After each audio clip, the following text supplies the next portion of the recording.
Ton invité ce matin, c'est l'entraîneur de l'Hermine de Nantes, Franck Colino. On va donc parler basket et on va donc parler Pro B, si je dis pas de bêtises. Exactement, on n'en avait pas encore parlé dans le Sun Sport, donc aujourd'hui c'est basket. Et pas n'importe lequel, puisque donc on parle de l'Hermine et de Pro B. Je reçois pour cela Franck Colino. Bonjour Franck. Bonjour. Merci d'être avec nous. Vous êtes actuellement 6e de Pro B.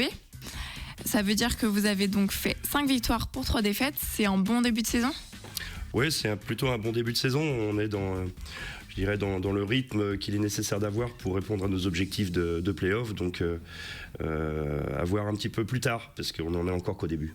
J'allais vous demander pardon, 1, 2, 3, je recommence. Vos objectifs de début de saison, c'était les play-offs à la fin de la saison ? Oui, c'est des objectifs qui sont annoncés et assumés par tout le monde, par les dirigeants, par le staff et par les joueurs. Donc, l'objectif est d'être dans la continuité d'une très bonne saison la saison passée. Vous avez fini 5e. On a fini 5e et de s'installer, de faire en sorte que le club de Nantes s'installe durablement dans les playoffs après avoir vécu des années difficiles. Maintenant, on veut regarder vers le haut.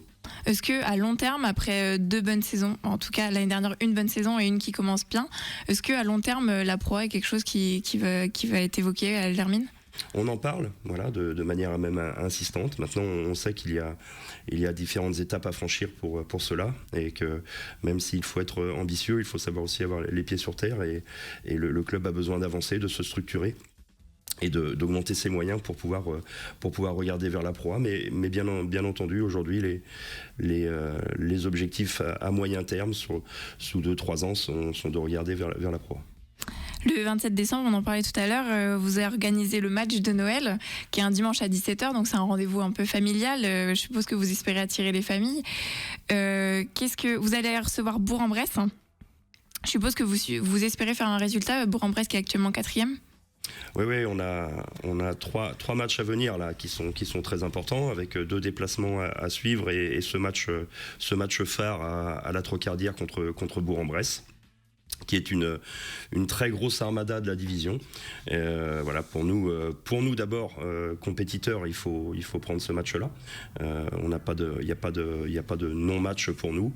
On ne fait aucune impasse, donc forcément, ça sera un match important. Et puis, il y a bien sûr cet aspect festif autour de l'organisation dans une salle qui normalement est dédiée au basket, et qui reviendra, je suppose et j'espère, dans quelques temps au basket. On espère la remplir avec 4500 personnes, et que ce soit une belle fête autour d'un gros match. On sent une communication un peu plus forte sur cet événement, avec des affiches un peu partout dans la ville, des spots à la radio. Est-ce que vous cherchez à développer le club et à faire venir plus de monde à vos matchs ? C'est important de fidéliser un public. Voilà, aujourd'hui, on a Nantes et le département, vraiment, c'est un gros vivier de basket, un gros terroir de basket. Les résultats sont importants pour faire en sorte que les gens se fidélisent et viennent dans la salle pour voir les matchs. Et c'est vrai que ce match-là, à ce moment-là, ça doit être une occasion de voir beaucoup de monde et de faire en sorte que les gens prennent du plaisir et reviennent nous voir. Avec cette nouvelle image, est-ce que vous pensez que les résultats sportifs sont liés, ça va ensemble pour l'évolution du club ? Tout est lié, bien entendu. La saison passée, comme je le disais au préalable, a été une très très belle saison, fut une très belle saison. Et dans la continuité, les résultats sportifs sont aujourd'hui à la hauteur, puisque on a eu un début de saison très très intéressant, un des meilleurs que le club ait jamais connu non plus, même si on a eu un petit coup d'arrêt avec 2 défaites d'affilée.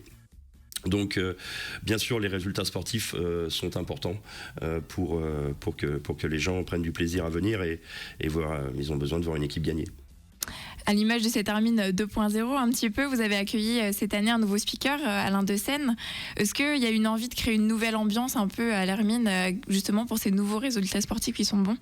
Oui, il y a une vraie volonté, comme je disais, tout est lié, hein, c'est une notion de système, et la communication autour du terrain, Alain Decenne, les pom-pom girls, un petit peu de show, tout ça, les gens prennent du plaisir j'espère, à voir le basket et viennent pour le basket, mais prennent du plaisir aussi avec tout ce qui se passe autour. une ambiance plutôt sympa où en famille on peut se déplacer et passer un bon moment. Est-ce que le fait d'instaurer un show à l'américaine, un peu comme ça, avec la mascotte, les pom-pom girls, est-ce que c'est une façon aussi de faire venir du monde et de développer encore plus le basket ? Oui, comme je disais, je pense que ça fait partie d'un tout. Si on veut avancer et regarder vers le haut, il faut une bonne équipe sur le terrain. Pour avoir une bonne équipe, il faut quelques moyens. Il faut que les gens prennent du plaisir à venir à la salle et on peut voir un peu ce qui se passe dans d'autres lieux. Il faut sortir du Nanto nantais et puis regarder un peu ce qui se passe autre part. Et évidemment, le show proposé autour est aussi important, et puis un petit peu plus en coulisses, la nécessité de se structurer et d'avancer parce qu'on a encore beaucoup de travail à faire à ce sujet-là. Donc tout ça se met en place progressivement, c'est intéressant, et on va nous de notre côté sur le sportif tout faire pour valider ces efforts qui sont produits. On va revenir aux sportifs un petit peu. La trêve arrive pour la plupart des sports, mais vous, pas de répit.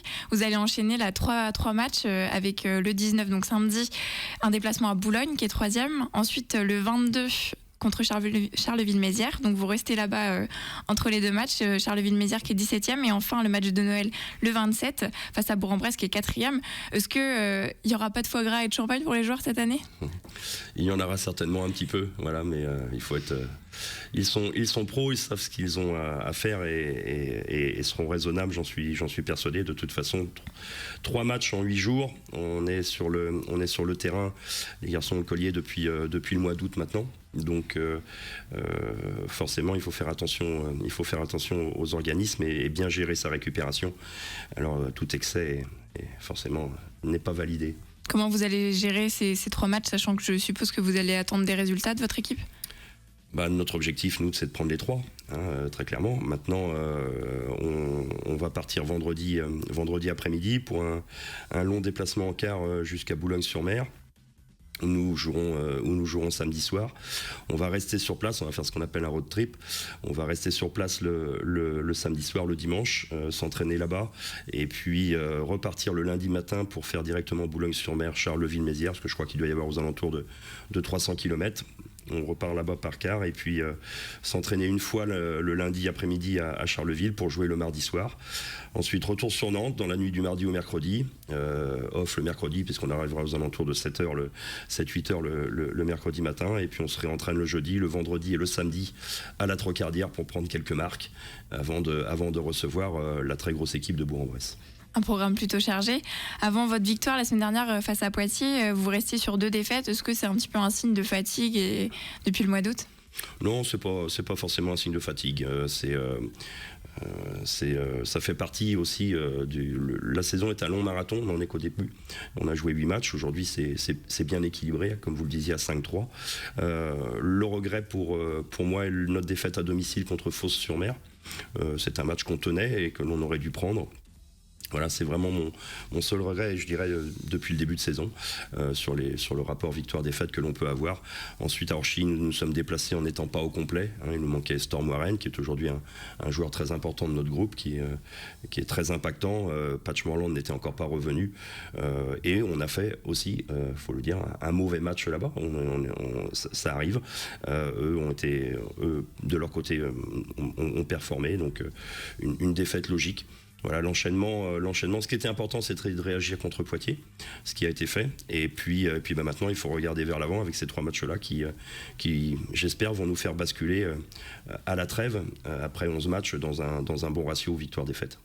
En tant qu'entraîneur de basket, vous avez à gérer un effectif qui se renouvelle assez régulièrement. Comment vous arrivez à intégrer de nouveaux joueurs dans votre effectif actuel ?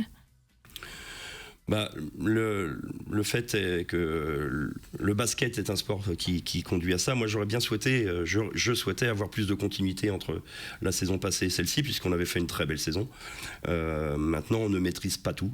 Et les joueurs, de leur propre fait, certains joueurs ont préféré aller voir autre part pour soit des raisons financières ou autres, surtout des raisons financières au départ. Maintenant, on a cherché à rééquilibrer l'équipe, tout d'abord dans le recrutement. On cherche à trouver des garçons qui, au-delà des qualités de basketteurs, ont aussi des qualités humaines et qui peuvent s'intégrer au projet que l'on a, tant au projet de jeu qu'au projet humain. On a aussi des joueurs dans la place, puisque si on a changé 6 joueurs, 4 étaient déjà présents, dont un joueur américain. Donc voilà, c'est créer une osmose, faire en sorte de recruter des gens qui sont capables de s'entendre hors et sur le terrain. Quelle place vous donnez à la formation? Je sais que vous avez une équipe qui évolue en N3 avec des joueurs de l'Hermine. Alors comment vous intégrez ces joueurs-là et quelle place ils ont dans l'équipe? Il y a 4 joueurs qui s'entraînent avec nous, mais qui jouent en National 3, qui aujourd'hui ne jouent que très peu en Pro B. 2 d'entre eux ont fait une apparition contre Poitiers, puisqu'il y avait un écart assez important, mais qui font par contre une très belle compète avec la N3. Et il y en a aujourd'hui un, Karl David Nkou, qui lui est formé au club et qui a un vrai rôle dans notre équipe professionnelle aujourd'hui. C'est important, très important, la formation à l'Hermine, et ça de longue date. Donc voilà, on va garder cette optique-là, former des joueurs pour faire en sorte que progressivement ils puissent intégrer le groupe professionnel. Ça reste un objectif prioritaire à l'Hermine. Un projet sur le long terme. Du coup, la fin de saison, ça va être objectif play-off maintenant ? Oui, l'objectif, il est défini depuis le départ. Comme je disais, tout le monde est bien sur la même page par rapport à cela. C'est de refaire les playoffs une nouvelle saison, et puis pour avoir en continuité de ce qui avait été fait la saison passée, et permettre au club d'avancer et de regarder sur la durée et sur les 2 ou 3 années qui viennent vers le haut. Voilà, c'est un objectif assumé. Eh ben, c'est tout ce que je vous souhaite. Merci beaucoup d'avoir été avec nous, Franck, ce matin. Je vous souhaite de bonnes fêtes quand même, et puis une bonne grosse période qui s'annonce pour vous. Et puis je rappelle donc le 27 décembre, le match de Noël face à Bourg-en-Bresse à 17h. Et puis il reste encore des places, donc je vous invite à aller chercher vos places. Merci beaucoup Marianne, merci Franck Collineau d'avoir été avec nous ce matin. Effectivement, bon courage à l'Hermine de Nantes, ça commence ce week-end. Et puis toi Marianne, on te retrouve... La semaine prochaine. Pour Noël, le 20 réveillon, pas de réveillon non plus pour Marianne. Je viens avec le champagne. C'est vrai? À 7h40, il n'y a pas de problème. Attention, on note, c'est noté.